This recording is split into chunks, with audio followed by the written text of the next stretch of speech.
우리는 이 시간 하나님의 은혜를 간절히 사모하며 이 자리에 모였습니다. 우리의 마음을 하나님의 말씀과 성령의 위로와 능력으로 채워주시기를 간절히 소망합니다. 지난 월요일까지만 해도 제가 이렇게 밝은 얼굴로 강단에 서게 될 줄은 상상할 수 없었습니다. 아시는 분은 아시겠지만 지난 한 주간 제가 많이 아팠습니다. 얼전 케어도 가고 ER도 갔었습니다. 약 2주 전에 아주 조그만한 유리 조각이 발에 박혀가지고 처음 한 주간은 잘 모르고 지내다가 수양에도 지나고 지금으로부터 한 주 전쯤부터 점점 아파오기 시작했습니다. 걷다가 갑자기 살을 애리는 통증으로 온몸이 너무 아팠습니다. 얼전 케어에서는 못 빼서 실패하고 ER에서는 안 뺀다고 하고, 그래서 언제까지 이래야 하나 마음도 참 무겁고 무너졌었습니다. 마음대로 움직일 수 없으니 안정을 위해서 가능한 한 발을 올려서 쉬거나 누워있는 것 외에는 할 수 있는 것이 별로 없었습니다. 해야 할 일들을 하려다 보면 점점 더 아프고 애려와서 금방 또 할 수 없게 되고 쉬어야 하고, 이럴 때 누가 가장 얄밉지요? 본인이 아플 때 가장 얄미운 사람, 가장 가까운 사람, 가까이서 아무렇지도 않은 것처럼 생활하는 가족, 솔직히 배우자, 그 어린 자녀들에게 괜히 섭섭함을 느끼게 되었습니다.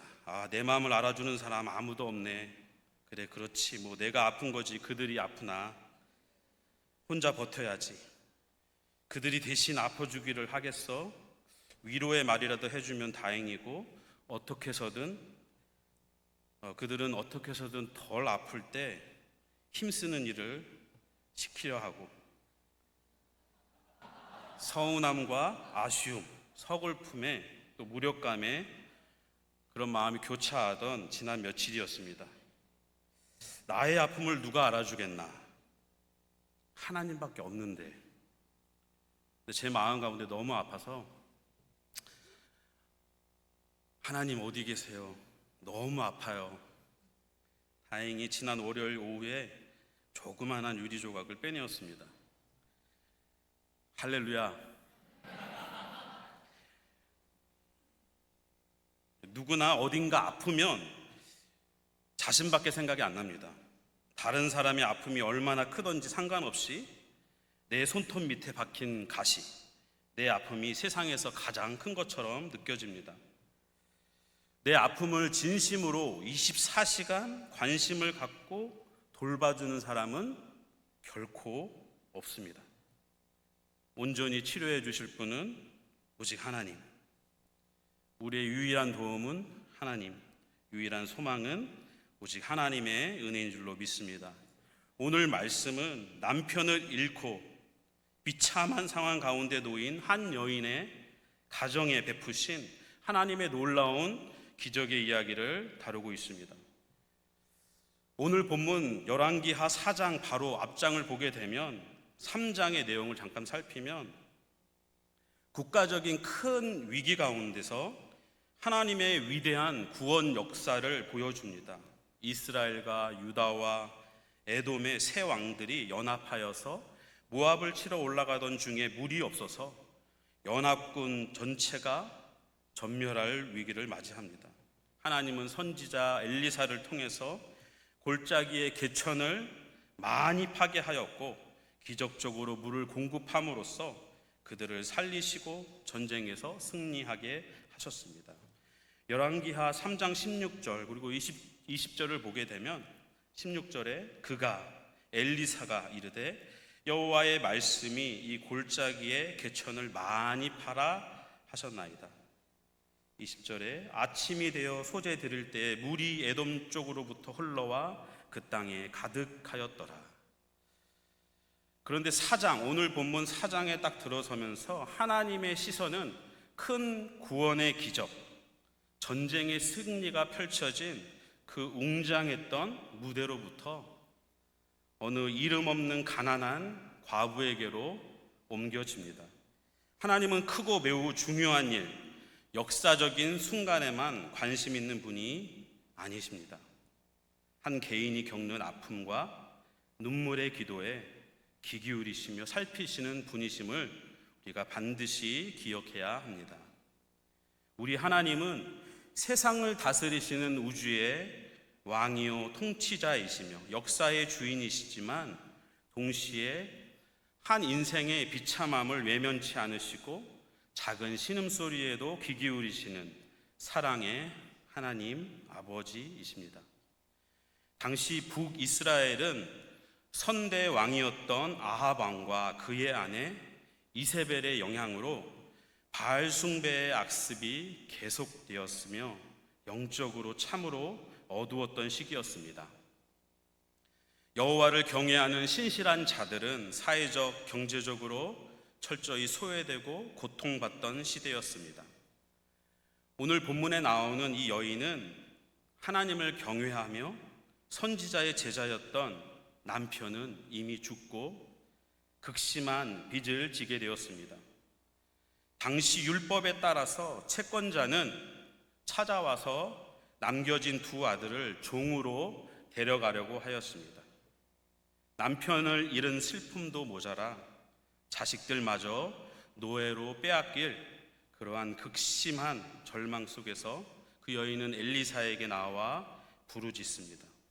오늘 이 자리에 나와 계신 성도님들 중에서도 국가적인 큰 이슈나 세상 돌아가는 뉴스들보다도 당장 내 삶을 짓누르는 개인적인 문제들, 말 못할 가정의 아픔, 경제적 어려움 때문에 눈물 짓는 분이 분명히 있을 것입니다. 하나님은 우리의 작은 부르짖음을 결코 외면치 않으시는 사랑의 하나님이심을 믿으시기 바랍니다. 하나님께서 이 여인을 어떻게 구원하시고 복주셨는지 그 은혜의 원리를 살펴보기 원합니다. 첫째로 하나님의 은혜의 원리는 인정하는 것입니다. 인정하는 것. 극한 절망에 빠진 여인이 부르짖었을 때 엘리사는 이렇게 묻습니다. 2절 말씀에 내가 너를 위하여 어떻게 하랴? 내 집에 무엇이 있는지 내게 말하라. 여인의 대답은 참으로 서글펐습니다. 어떻게 얘기하죠? 계집종의 집에 기름 한 그릇 외에는 아무것도 없나이다. 오늘 본문 1절에서 7절 말씀에 읽다 보니까 계속 반복되는 단어가 있었습니다. 그릇이라는 단어입니다. 그릇을 동그라미를 치다 보니까 총 7번이 나왔습니다. 그릇이라는 표현이 1절에서 7절에 8번이 나옵니다. 8번. 그런데 2절에서 나오는 이 여인이 말한 기름 한 그릇 할 때 이 그릇이랑 나머지 7개의 그릇이라는 단어가 다른 단어입니다. 여인이 말한 기름 한 그릇 할 때 이 그릇은 아주 작은 병을 얘기합니다. 기름을 담는 아주 작은 병. 그 다음에 나머지 7번 그릇을 구해와라, 또 그릇을 가져오고 하는 이 그릇을 사용한 단어는 그냥 일반적인 그릇을 표현하는 단어입니다. 무엇을 보관하고 담는 그런 일반적인 모든 용기들을 말하고 있습니다. 이웃으로부터 빌려온 온갖 다양한 크기의 그릇을 다 포함하는 것입니다. 지금 이 여인의 고백의 핵심이 무엇입니까? 여인이 뭐라고 고백을 하고 있습니까? 그 핵심은 작은 병이 아니라 아무것도 없습니다입니다. 아무것도 없습니다. 선지자님, 제 집에는 아무것도 없습니다. 단지 조그만한 기름병 하나에 기름 몇 방울이 전부입니다. 이것은 정말 나에게 아무것도 없습니다라는 고백입니다. 이것을 가지고는 아무것도 할 수 없습니다라는 고백이고, 경제적으로 자신은 파산된 상태입니다. 그런 선언과도 같습니다. 자동차의 기름 경고등이 들어오는 그런 정도가 아닙니다. 자동차의 기름 경고등이 들어와도 몇십 마일 더 갑니다. 주행 가능한 마일이 0이라고 떠도 몇 마일 더 갈 수 있습니다. 그 정도의 상태가 아니라 고속도로 한복판을 달리는데 완전히 멈춰서서 완전히 기름이 다 바닥이 나버린 그런 상태인 것입니다. 철저한 결핍과 무능의 상태, 그러한 상태를 고백하고 있는 것입니다. 경제적으로 또 영적으로 자신이 아무것도 할 수 없는 상태, 무능의 상태인 것을 선언하는 것입니다. 내가 가진 것 전혀 없습니다. 이것 가지고 내가 할 수 있는 것 아무것도 없습니다 라고 고백하는 것입니다. 성경을 보게 되면 하나님께서는 언제나 우리의 없는 것, 또 우리의 작은 것을 통해서 당신의 위대하심을 나타내십니다. 하나님은 분명 아무것도 없는 무에서 유를 창조하신 창조주이시지만 동시에 자신의 백성들이 가지고 있는 작은 순종, 작은 믿음을 사용하시기를 즐겨하십니다. 예수님께서도 빈들에서 굶주린 무리를 먹이실 때 어린아이가 가져온 보리떡 5개와 물고기 2마리, 오병이어를 사용하셨습니다. 사도 바울은 고린도후서 12장 9절에서 은혜의 원리를 이렇게 선포합니다. 고린도후서 12장 9절 말씀, 나에게 이르시기를 내 은혜가 내게 족하도다. 이는 내 능력이 약한 데서 온전하여 짐이라 하신지라. 그러므로 도리어 크게 기뻐함으로 나의 여러 약한 것들에 대하여 자랑하리니 이는 그리스도의 능력이 내게 머물게 하려 함이라. 그래서 약한 것들을 자랑한다, 특별하게 관심을 가지고 확신하는 것입니다. 그리스도의 능력이 내게 머물게 하려 하여서 나의 약점, 나의 약한 것을 확신하는 것입니다. 내가 이런 부분에 약하지, 나의 약점은 이것이지, 내가 이것에 대해서 할 수 있는 게 없지라고 확신하는 것입니다. 그런 확신 속에서 하나님께서 일하시고 그리스도의 능력이 나타나며 우리 가운데 머무는 것입니다. 하나님은 우리에게 은혜를 베풀어 주실 때 우리가 가지고 있는 어떤 대단한 스펙, 거창한 능력을 요구하지 않으십니다.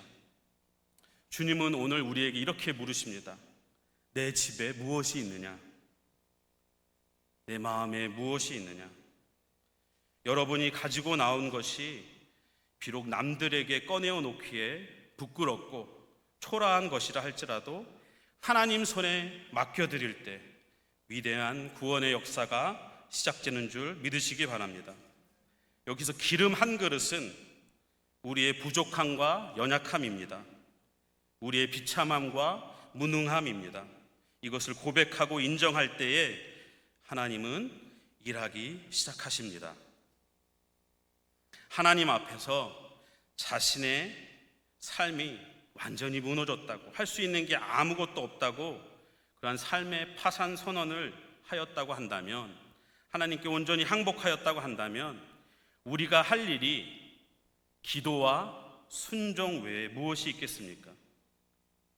날마다 열심을 내어 기도의 자리로 나아가시기 바랍니다. 두 번째 은혜의 원리는 순종하는 것입니다. 3절과 4절 말씀을 계속 보게 되면 엘리사는 여인에게 이해하기 힘든 명령을 내립니다. 너는 밖에 나가서 모든 이웃에게 그릇을 빌리라. 빈 그릇을 빌리되 조금 빌리지 말고 너는 내 두 아들과 함께 들어가서 문을 닫고 모든 그릇에 기름을 부어서 차는 대로 옮겨 놓으라. 여러 명령들이 주어집니다. 우선 빈 그릇을 빌리라. 가능한 많이 빌려라입니다. 빈 그릇을 빌리되 조금 빌리지 말라고 명령합니다. 여인이 이웃을 돌아다니며 빈 그릇을 빌릴 때, 많은 빈 그릇을 빌리러 다닐 때 사람들은 저 여자가 이제 미쳤구나 손가락질 했을지 모르겠습니다. 그 여자에게 있어서 매우 수치스러운 일이었을 수도 있고 큰 용기가 필요했을 것입니다. 그러나 이 명령은 분명히 믿음의 그릇을 준비하라는 하나님의 요구였습니다. 여기서 빈 그릇은 우리의 순종하는 믿음입니다. 기름은 하나님이 부어주시고 채워주시는 은혜입니다. 그러므로 우리가 준비해야 하는 것은 기름이 아니라, 기름 걱정이 아니라 빈 그릇을 얼마나 준비하는가입니다. 하나님의 은혜의 샘은 결코 마르지 않습니다. 문제는 그 은혜를 담아내는 우리의 믿음의 분량입니다. 입을 크게 열고 넓은 믿음의 그릇을 준비하시기 바랍니다. 계속해서 명령을 합니다. 두 아들과 함께 들어가서 문을 닫으라. 4절 말씀입니다. 본문에서 문을 닫는 행위는 매우 중요합니다. 이것은 세상의 시선, 인간적인 계산, 주변 사람들의 비웃음과 인간적인 조언을 철저히 차단하는 것입니다. 오직 하나님과 나만 존재하는 거룩한 시간, 오직 믿음의 자리, 믿음의 골방으로 들어가는 것을 의미합니다. 예수님께서도 마태복음 6장 6절 말씀에 골방 기도의 비밀을 말씀하셨습니다. 너는 기도할 때에 내 골방에 들어가 문을 닫고 은밀한 중에 계신 내 아버지께 기도하라. 은밀한 중에 보시는 내 아버지께서 갚으시리라. 여인은 인간적인 계산을 다 내려놓고 말씀에 온전히 순종하였습니다. 5절 말씀을 보게 되면 여인이 물러가서 말씀하신 대로 그의 두 아들과 함께 문을 닫은 후에, 여인이 문을 닫고 어떤 마음이었을까요? 기도하는 마음으로 기른 작은 기름병을 기울이자 놀라운 기적이 일어납니다. 기름이 끝이 없이 흘러나와 커다란 빈 그릇들을 하나 둘씩 가득 채우기 시작합니다. 우리 6절 말씀을 다 함께 읽어보겠습니다. 6절입니다. 그릇에 다 찬지라. 여인이 아들에게 이르되 또 그릇을 내게로 가져오라 하니 아들이 이르되 다른 그릇이 없나이다 하니 기름이 곧 그쳤더라. 기름이 언제 그쳤다고 말하죠?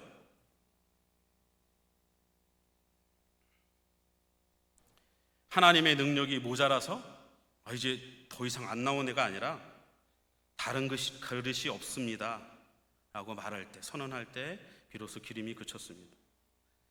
우리가 기도의 그릇, 순종의 그릇, 기대의 그릇을 멈추지 않는 한 하나님의 은혜의 기름 부으심은 결코 그치지 않는다는 사실을 기억하기를 소원합니다. 세 번째 은혜의 원리는 다시 기도하는 것입니다. 계속 기도하는 것입니다. 주님과 동행하는 것입니다. 여인은 기적이 일어났다고 해서 그 기름을 가지고 즉시 자기 마음대로 사용하지 않았습니다. 자기 마음대로 처분하고 자기 마음대로 쓴 것이 아니라 다시 하나님의 사람에게, 하나님께 물었습니다. 보고하였습니다. 기도하였습니다. 또 그의 지시를 듣습니다. 7절 말씀을 보게 되면 그가 이르되 너는 가서 기름을 팔아 빚을 갚고 남은 것으로 너와 내 두 아들이 생활하라 하였더라. 이 7절 말씀에서 우리는 하나님의 구원에 대해서 몇 가지를, 그 의미들을 살펴볼 수 있습니다.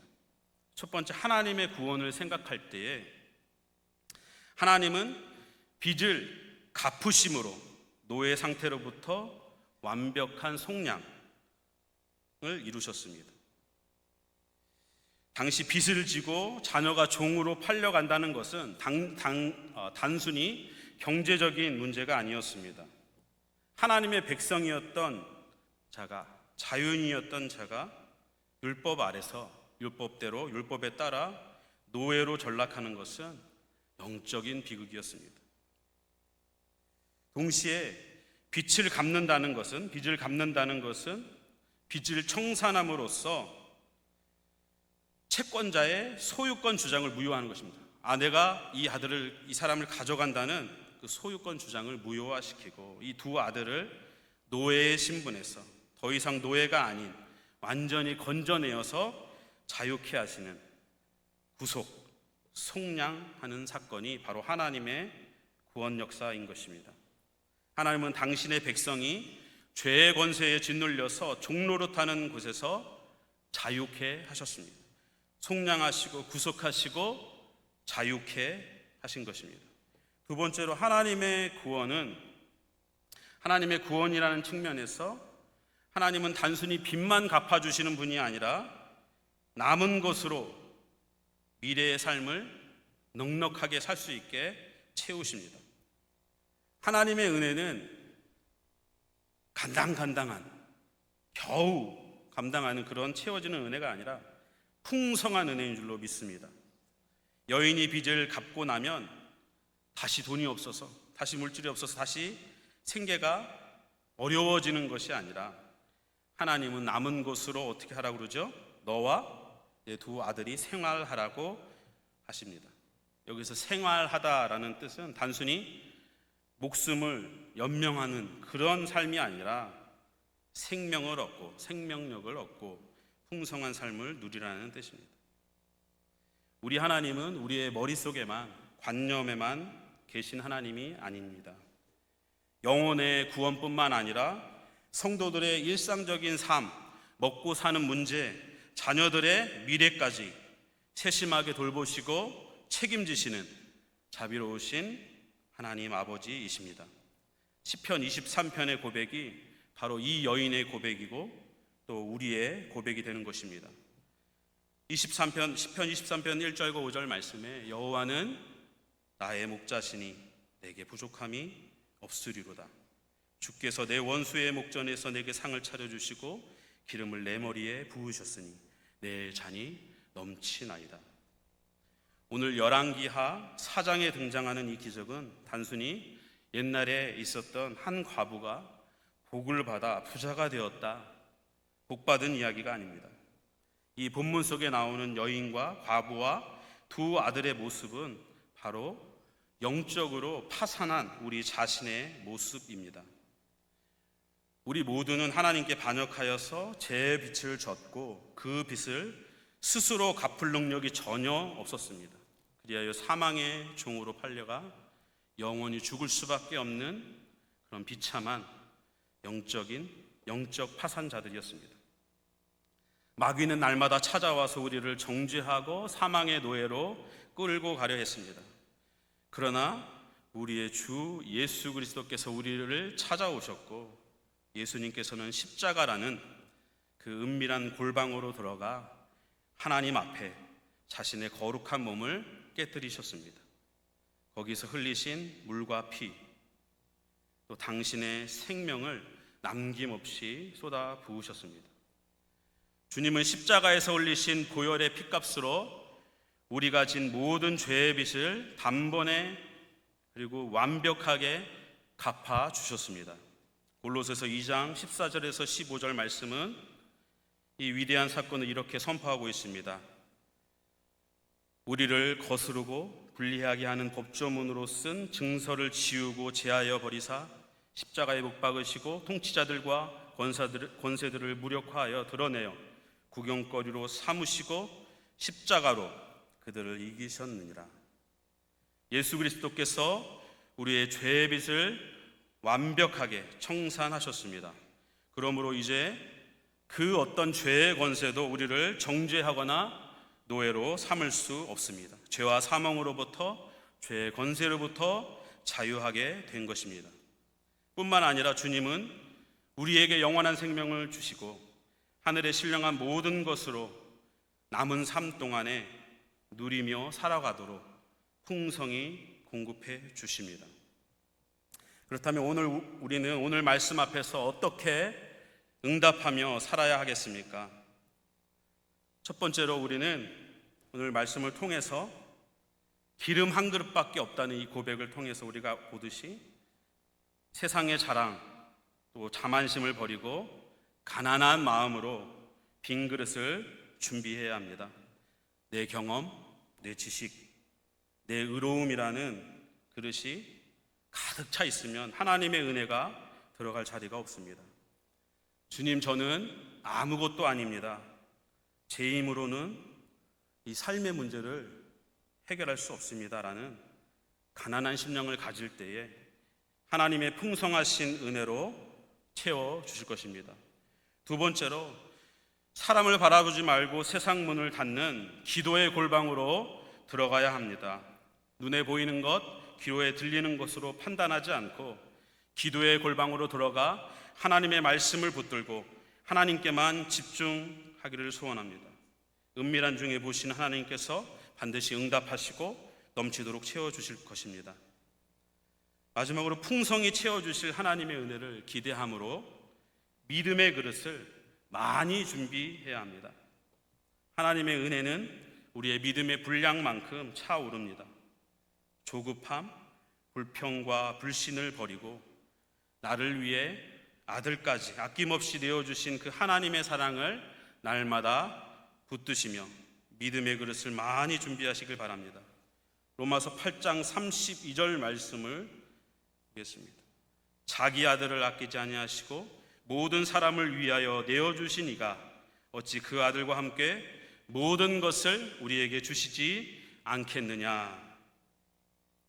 파산한 여인의 삶을 완벽한 구원과 풍요로운 삶으로 바꾸셨던 그 하나님이 바로 우리 오늘 저와 여러분의 아버지이십니다. 지난 월요일 오후쯤에 혼자 풋닥터를 만나서 결국 부분 마취를 하고 유리 조각을 빼내었습니다. 와, 신세계가 펼쳐졌습니다. 와, 걸어도 아프지가 않네. 조금은 얄밉고 섭섭했던 가족에게 그래도 가장 먼저 전화를 걸었습니다. 아이들 여름학교를 픽업하고 돌아오는 아내에게 전화를 해서 여보 나 뺐어 라고 말하니까 전화기 너머로 아이들의 함성 소리가 들렸습니다. 와! 너무 크고 선명하게 들려왔습니다. 무슨 축구에서 결승골을 넣은 순간처럼 정말 큰 소리로 와! 소리가 들려왔습니다. 기뻐서 그런 것 같습니다. 그 소리를 듣는데 눈물이 핑 돌면서 뭉클해졌습니다. 그런데 생각해 보니까 아빠가 유리 조각을 빼서 이제 아빠가 아프지 않으니까 그래서 기뻐서라기보다 아빠가 아프지 않으니까 못 갈 뻔했던 캠핑을 갈 수 있어서 이렇게 좋아하나 그런 생각이 잠시 들었습니다.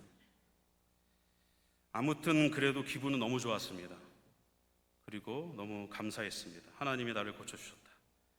모든 것이 감사했습니다. 걷는데 안 아프니 말입니다. 너무나도 감사했습니다.